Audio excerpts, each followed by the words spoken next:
Señor nuestro Dios, gracias por este día, gracias por este tiempo, por tu cuidado, protección, tu guía. Gracias porque a pesar de los diferentes problemas, circunstancias, sabemos que tu mano poderosa está con nosotros, nos cuida, nos provee, nos acompaña.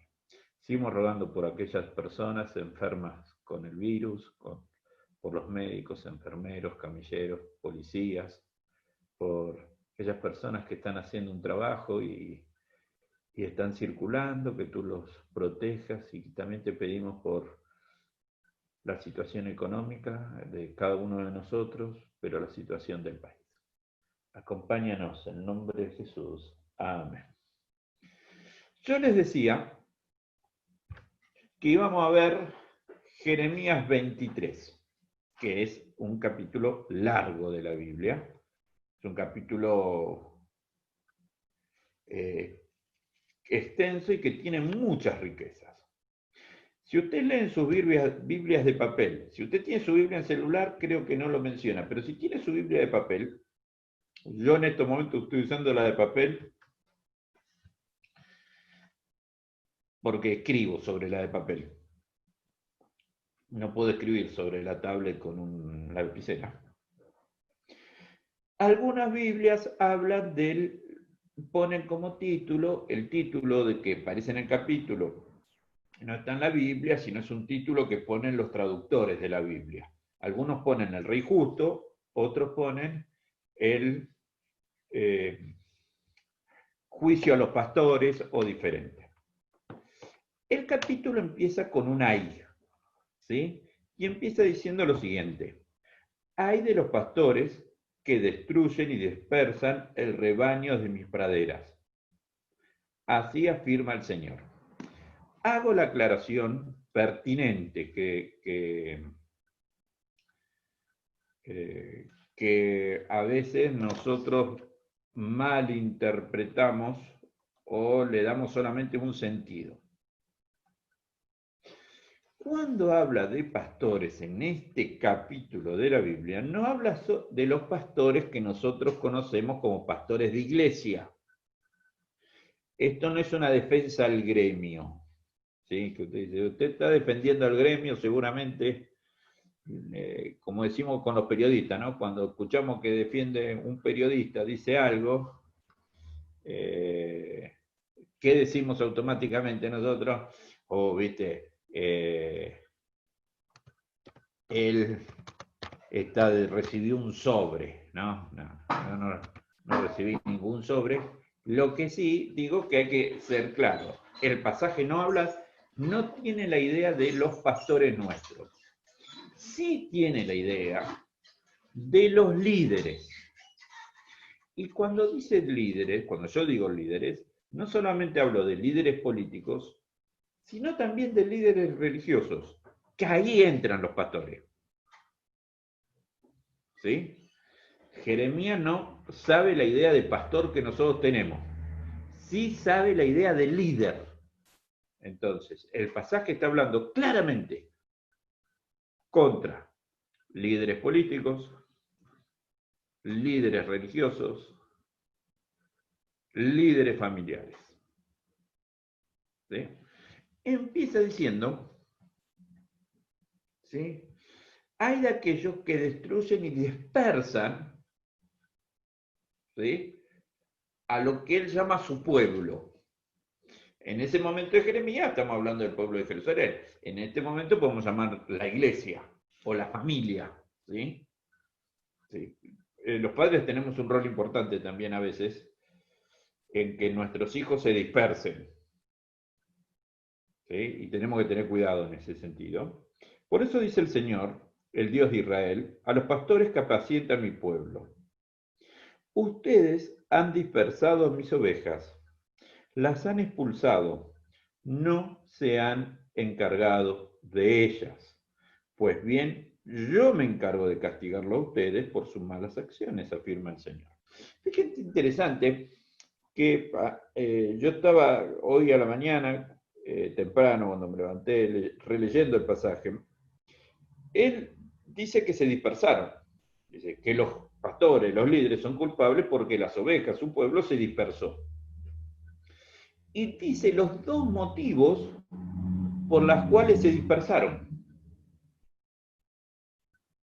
¿Sí? Primer motivo, las han expulsado. ¿No? Dice, ustedes como líderes de un rebaño, de una congregación, de una familia, de una comunidad, lo primero que hicieron es echar a la gente, echarlo, expulsarlo. ¿Cómo expulsamos a alguien? ¿Sí? Yo lo pienso, ¿no? En mi familia. ¿Cómo expulso a alguien de mi familia? A mis hijos. ¿No? Es muy difícil, ¿no? Pero se puede expulsar.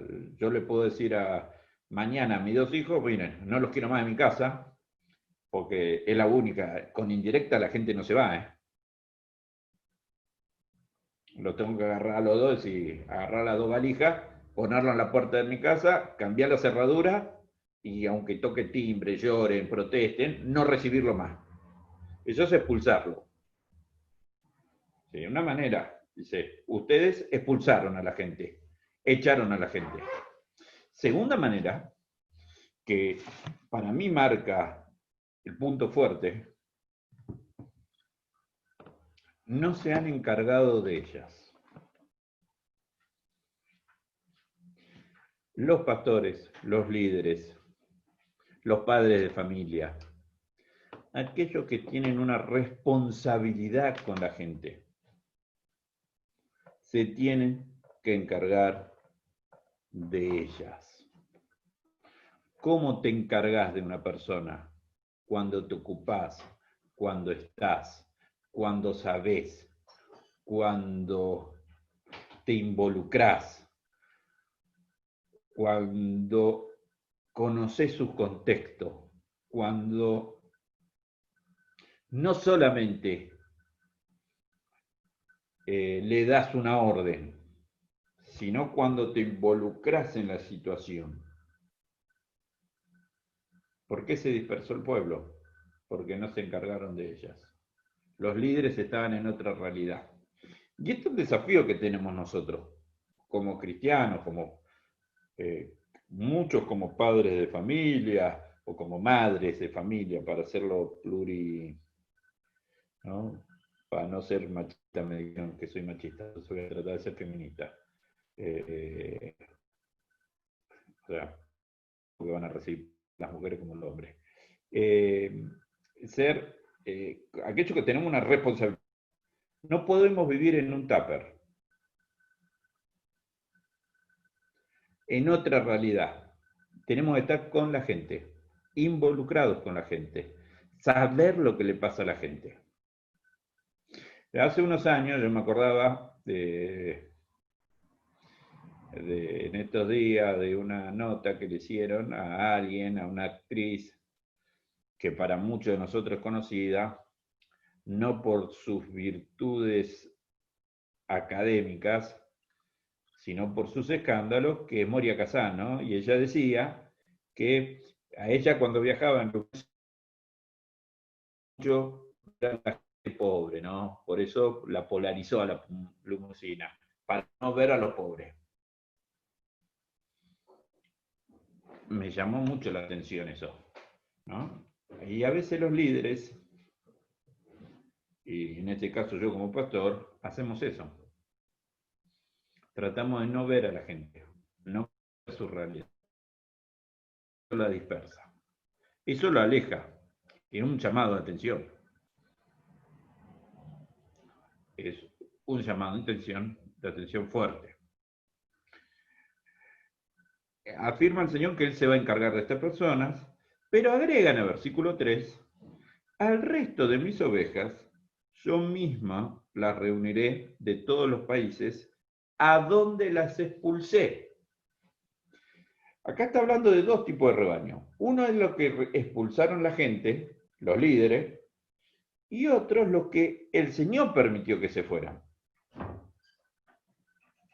¿Sí? Haré volver a sus pastos donde crecerán y se multiplicarán. Pondré sobre ellas un pastor que las pastorearán, pastores que las pastorearán, y ya no temerán, ni se espantarán, ni faltará ninguna de ellas. Es muy interesante este versículo 4, ¿no? Dice, les voy a poner pastores que pastoreen. ¿Qué quiere decir que pastoreen? Que no la expulsen, que se ocupen de ellas, que conozcan el contexto, que estén con ellas. No está hablando de líderes autoritarios, ni de líderes que expulsan gente, sino líderes que generan un vínculo. Y los describe claramente ese vínculo. Dice, ya no va a haber temor ni espanto.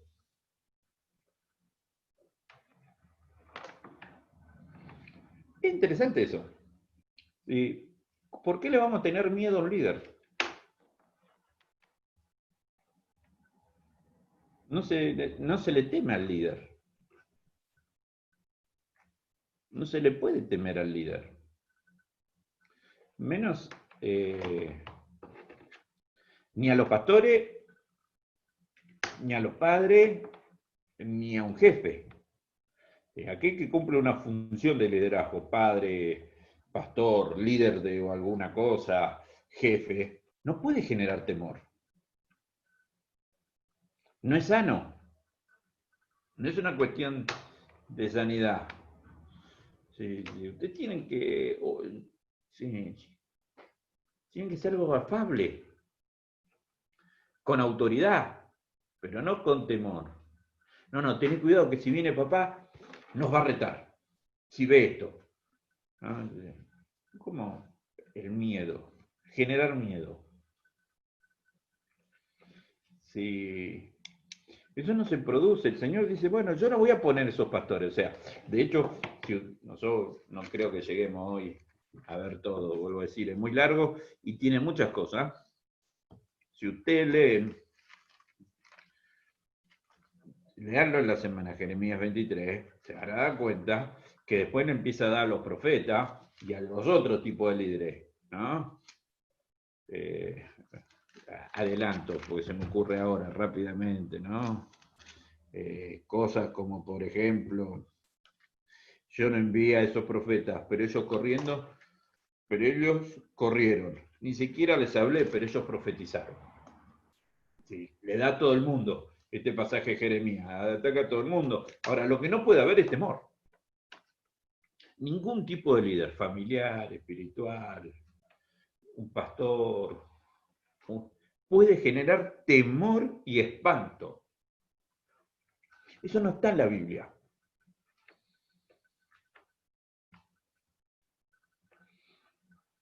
Y tiene que ser un llamado de reflexión.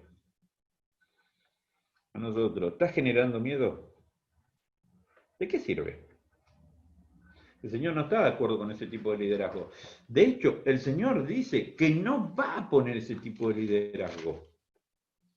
Es más, afirma en el 5 las características del líder, el pastor de pastores, que es Jesucristo. Vienen días, afirma el Señor, en que de la simiente de David haré resurgir un vástago justo. Él reinará con sabiduría en el país, practicará el derecho y la justicia. En esos días Judá será salvada, Israel morará seguro. Este es el nombre que se le dará.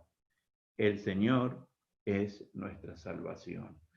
Dios, Jesucristo, no tiene nada que ver con los líderes que causan miedo y temor. Los líderes que causan miedo y temor no son aprobados por Jesús, porque lo que Él va a practicar es otra cosa. Es totalmente diferente. Es claro, Jeremías lo está diciendo, dice, hay pastores malos que expulsan, que hacen esto, ¿no? O sea, bueno, yo voy a poner uno que no lo va a hacer. Ese es Jesucristo. Los que seguimos debajo de Jesucristo, o sea, los que venimos después de Jesucristo, los apóstoles, todos los demás líderes, hasta el más inferior de todo, hasta el más burro como yo, no podemos hacer otra cosa que lo que hizo Cristo. Y lo que hizo Cristo no fue espantar a la gente, no fue causarle temor. Temor de miedo, es estar con la gente, ocuparse con la gente, acompañar a la gente, compartir con la gente. Si hay que darle de comer a la gente, se les da de comer a la gente.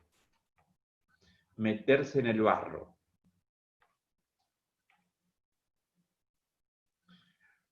Nosotros, y esto es una reflexión que hacemos, que creo que Jeremías también le hace al pueblo. Y una reflexión que deberíamos hacer nosotros. ¿Qué tipo de líderes elegimos en la vida eclesial, en la vida familiar, en la vida política? ¿Los que me generan miedo? ¿Los que espantan? ¿O los que están? ¿Los que acompañan?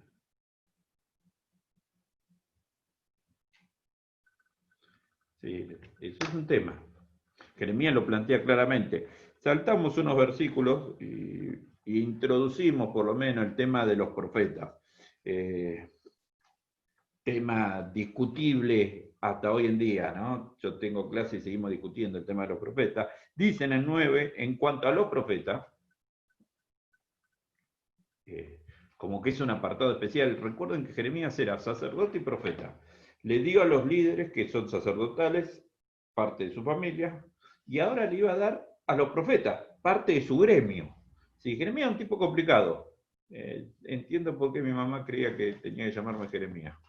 Pero bueno, en cuanto a los profetas, dice, se me parte el corazón en el pecho, se me estremecen los huesos por causa del Señor y sus santas palabras, hasta que parezco un borracho, alguien dominado por el vino. Quiero aclarar esto porque algunos lo interpretan como que la llenura del espíritu hace que uno parezca borracho y diga, no, lo que está diciendo es una descripción comparándose con los otros. ¿Sí? No dice, yo soy un borracho, dice, si me veo a los otros, yo parezco un borracho por las cosas que digo, que son incoherentes para ellos. A causa de las maldiciones, el país está lleno de adúlteros y la tierra está llena de luto. Los pastos del desierto se han secado. Y empieza a describir a los profetas. Los profetas corren tras la maldad, usan su poder para la injusticia. Y es interesante este punto. Usar el poder para la injusticia. Utilizar una posición dada por Dios para sacarle provecho personal o lastimar a alguien. Nadie que se llame portavoz de Dios puede provocar daño a la gente.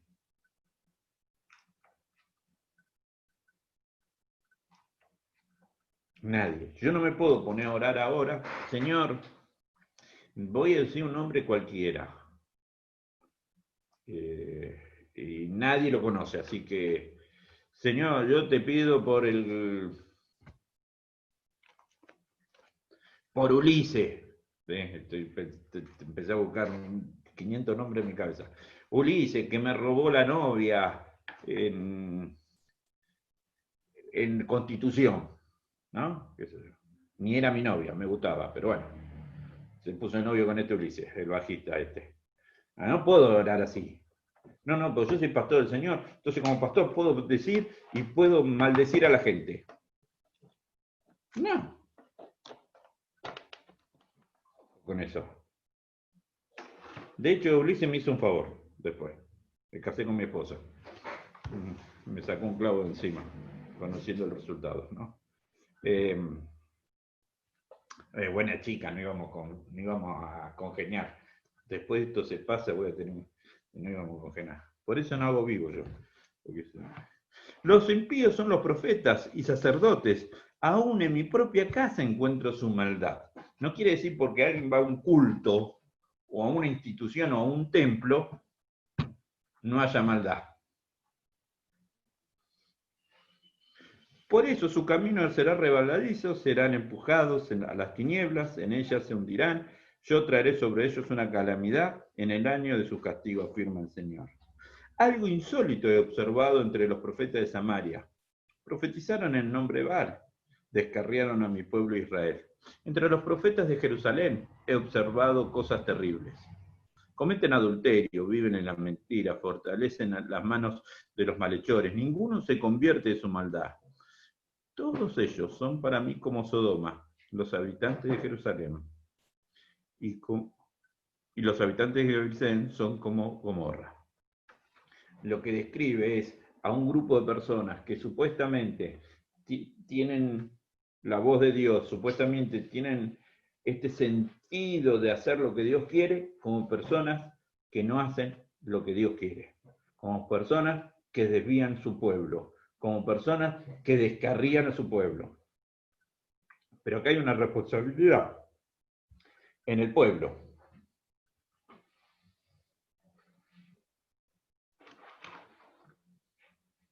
Porque si el pueblo se deja descarriar por este tipo de personas, y las describe claramente, habla de cometer adulterio, viven en mentira, favorecen a los malhechores, nadie se convierte en su maldad.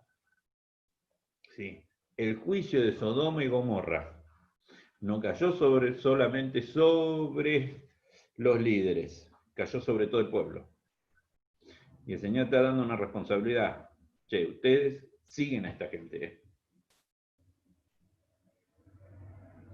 Ojo, que parte de mi responsabilidad como persona es saber a quién escucho.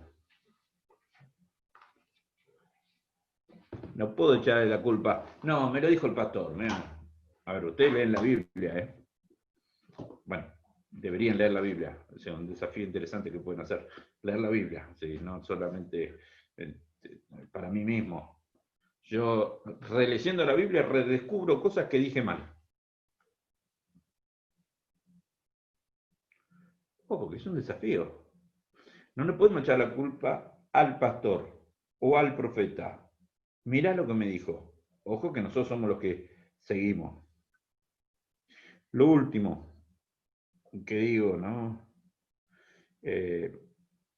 Me quedo con los versículos 16 al 17 y acá terminamos. La semana que viene seguimos con el 18 para adelante. Sí, dijimos más de lo que tendríamos que haber dicho. Pero bueno, sí dice el Señor Todopoderoso. No hagan caso de lo que dicen los profetas, pues alientan en ustedes falsas esperanzas. Cuentan visiones que se han imaginado, que no proceden de la boca del Señor. A los que me desprecian les aseguran que yo digo que gozarán de bienestar. Y a los que obedecen los dictados de su corazón, les dicen que no les sobrevendrá ningún mal. Es interesante para mí esta afirmación del Señor para los profetas, ¿no? Dice, che, tengan cuidado. Los profetas alientan falsas esperanzas.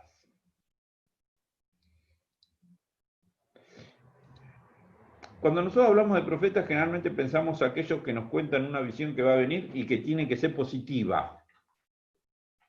¿Sí? Esa es la discusión que se tiene hasta hoy y que se sigue teniendo. Un profeta dice lo positivo. Un profeta, hago la aclaración, es aquella persona que dice lo que Dios quiere. Es el portavoz de Dios. Por ejemplo, aquellos que predican cumplen la función del profeta. ¿Qué característica tenía el profeta? Denunciaba el pecado de Israel.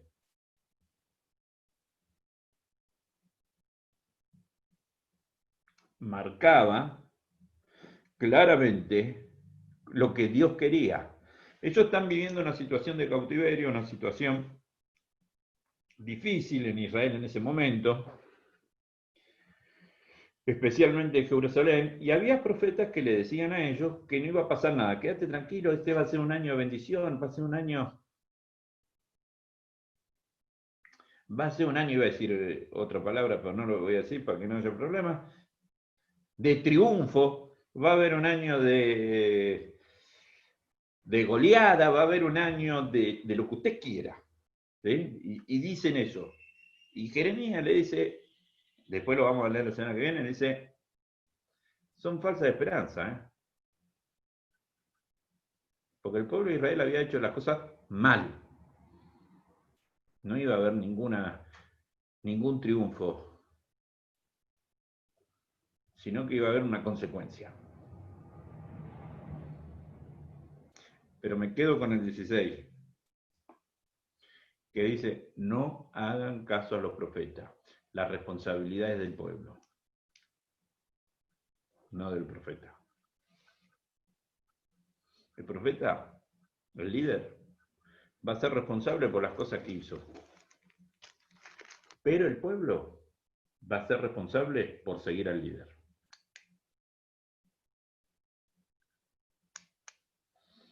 A veces,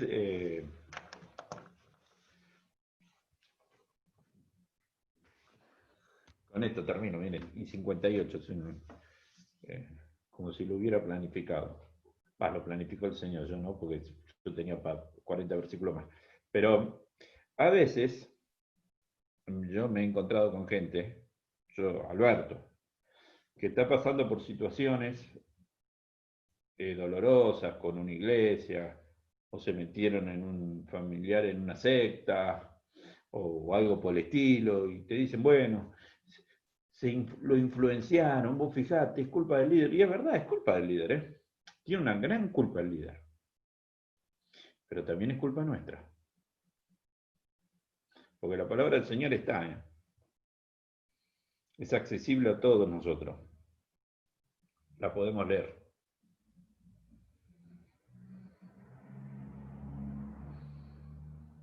Y si hicimos algo mal, nos tenemos que arrepentir.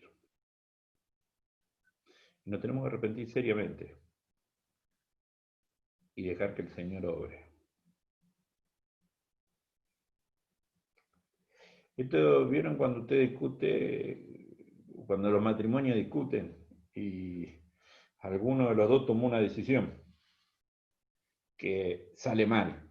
Generalmente si la toma el hombre la decisión sale mal.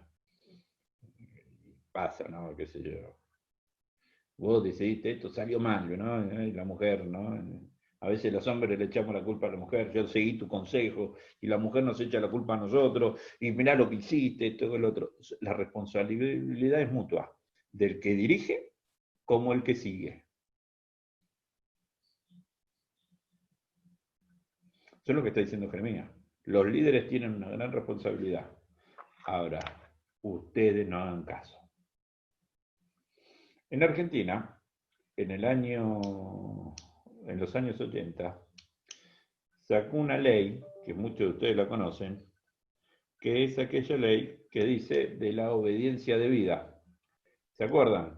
Aquellos que somos viejos, nos acordamos, una ley que decía que aquellos que eran soldados, sargentos, ¿sí? Si nos acordamos de la obediencia debida, estamos en sector de riesgo del coronavirus, lo anticipo, que es en su casa. Los que no se acuerdan pueden salir. Yo me acuerdo porque lo leí en los libros, ¿no? O sea, no tengo mucha referencia clara. Pero el tema de esa ley decía que aquellos que eran soldados, hasta cierto grado, no les quedó otra que obedecer. ¿Sí? La ley de obediencia debida. Eso dice la ley. Entonces no iban a ser juzgados. Solamente iban a ser juzgados aquellos que tenían este grado de rango grado. ¿Sí? Por eso se juzgó solamente a un grupo. Eso se fue derogado con mucha justicia en este tiempo. Nosotros creemos que a veces la responsabilidad nuestra es mínima, que cumplimos la ley de obediencia debida. No, es culpa del pastor, es culpa de mi esposo o de mi esposa, es culpa de otro. No, a ver, el otro tiene una culpa. Los líderes religiosos, ¿sí? Los líderes religiosos, para dejarlo claro, somos grandes responsables de muchos problemas que ustedes viven. Y vamos a ser juzgados, ¿eh? Se nos va a reclamar. Pero ojo, también es nuestra responsabilidad saber que hicimos mal las cosas. No aplica la obediencia debida. Somos responsables cada uno por lo que hacemos. Me guste o no, ¿eh? Esto yo lo dije una vez en una iglesia donde todos los hombres que trabajaban afuera vivieron una situación difícil. Y uno me dijo, yo fui porque fueron todos, no es culpa mía. Salvo que te hayan secuestrado, le digo. Tenía 5 opciones más para hacer. Quedarte en el auto, quedarte en tu casa, no ir, salir a caminar por el patio. O sea, salvo que te hayan secuestrado, le digo. ¿Te secuestraron? No, sos responsable. Pues somos responsables, yo soy responsable. Lo bueno que el Señor habla del arrepentimiento, que nos tenemos que arrepentir. Y cuando nos arrepentimos, el Señor cambia nuestra vida y cambia nuestra circunstancia. Yo no tengo que pedir que se arrepienta el otro, tengo que pedir que yo tengo que arrepentirme. Lo del otro es problema del otro. Y quédense tranquilos, que aquellos líderes, pastores, políticos que hacen daño, lastiman, el Señor los va a juzgar. El Señor quiere poner líderes y pastores que apacenten a sus ovejas, que estén con sus ovejas, que compartan con sus ovejas. No quiere líderes que dispersan. Vamos a orar. Pues yo voy a cortar acá la grabación. No, vamos a dejar, voy a orar, así queda mejor la grabación. Parece como que empezamos y terminamos con una oración, algo más. Después les doy ya el aire para que ustedes hablen. Señor nuestro Dios, gracias por este día, por este tiempo, y yo te pido como pastor, como líder, perdón, porque muchas veces con nuestras actitudes hemos expulsado, hemos abandonado a tus ovejas, Señor. Perdona, danos un corazón en el cual podamos estar con nuestras ovejas, podamos compartir, podamos apacentar, podamos alimentar y acompañar. Yo te quiero pedir en este tiempo para que tú pongas en nuestro país, en nuestras iglesias, en nuestra familia, líderes que compartan con sus ovejas, líderes que apacienten, líderes como fue Jesucristo. Acompáñanos en nombre de Jesús. Amén.